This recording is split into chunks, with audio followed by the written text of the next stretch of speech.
Hello guys, welcome to my channel. This is your Keto Queen here. This is a winner for keto desserts. Let's check it out. Don't forget to like, comment, and subscribe if you enjoy this video.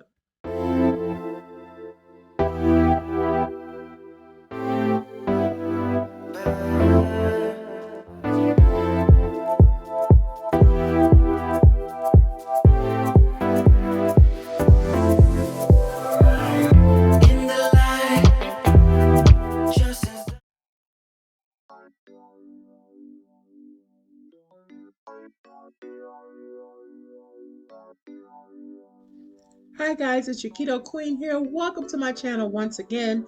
This is a basic cookie batter or cookie dough that can be used to make different types of cookies. So let's jump right into it.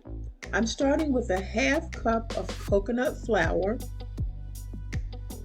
1 cup of sweetener of your choice. I'm using allulose, and 2 teaspoons of baking powder. That's my dry ingredients, and I'm mixing all of that in together.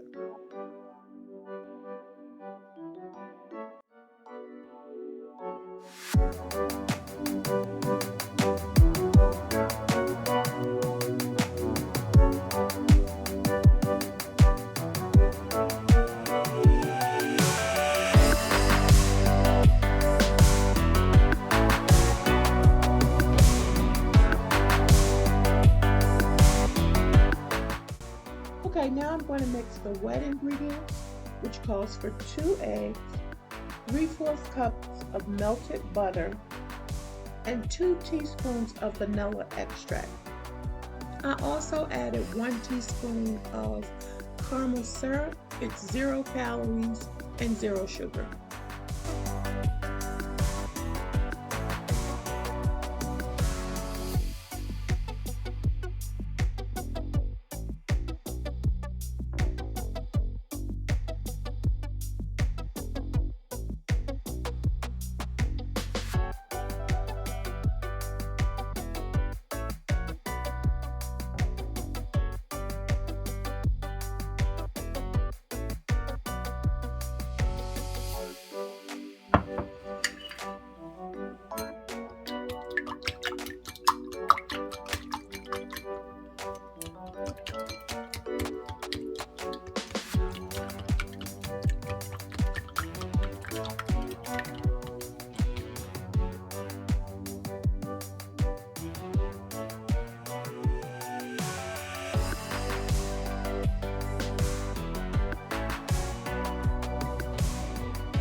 Isn't it funny?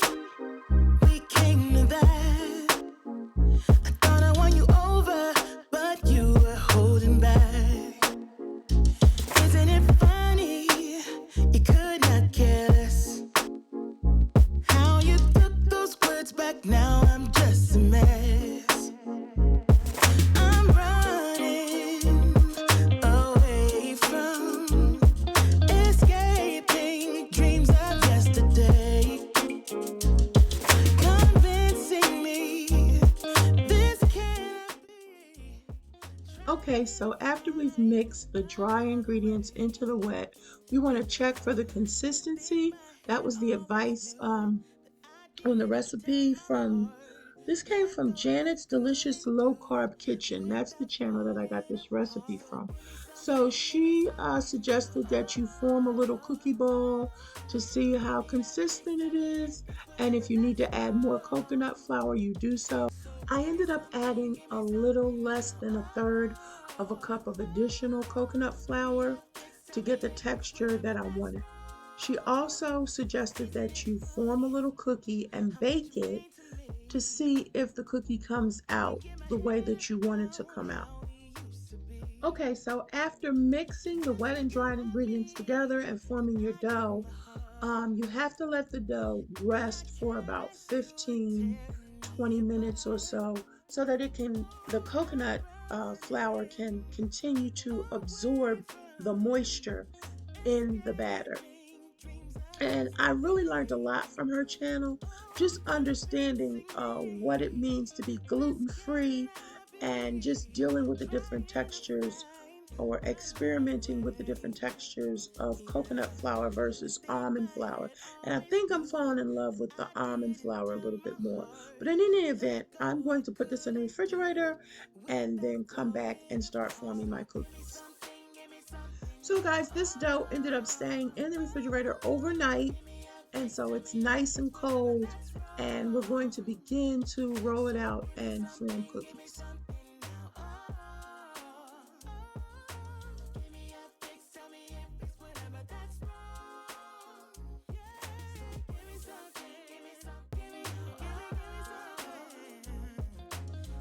Okay guys, this is my disclaimer. I could not find anything small to make my cookies, so my allspice was almost out, so I just used the lid. I know it's a little, I'm not going to use the G word, but yes, I just had to find. I was being creative. How about that?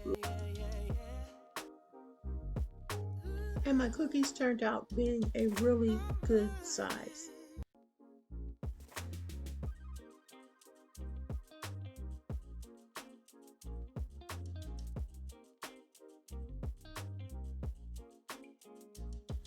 Okay guys, once the batter became room temperature, it began to be a little hard to work with, so I had to put it back in the freezer. So now I'm working with the Lily's chocolate salted caramel flavored baking chips.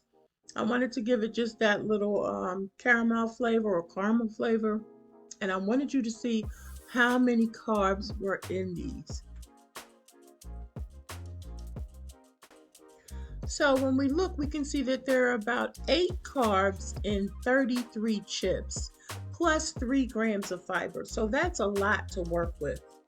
So I'm putting 3 chips on each cookie, which would be a tenth, which would be less than 1 carb per cookie for the chips.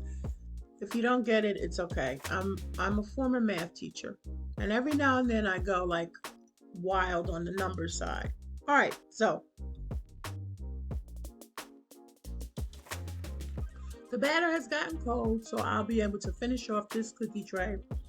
Put them in the oven at 350 degrees for about 8 to 10 minutes. Hey guys, this turned out so pretty. Look at that cookie. Oh my gosh, look at them. Now I'm a little concerned because as you can see, like that one right there, some of them are darker than others. That's because when I rolled out the batter, it was not even. So that's important moving forward to make sure that the batter is even so all the cookies will cook the same. I cooked these for exactly 8 minutes. And when I do them again, I will cook them for 7 minutes. Okay guys, now for the taste test. This is a perfect soft cookie. The little caramel chips on top add a little salty sweetness to it. And the texture is great as well. I'm going to give this a B for a great low-carb keto dessert. So guys, I hope you've enjoyed this video. Let me know if you try these cookies. I have a lot of batter left, so I'm going to be making some more. Keto journey, keto life with your keto queen. Take care.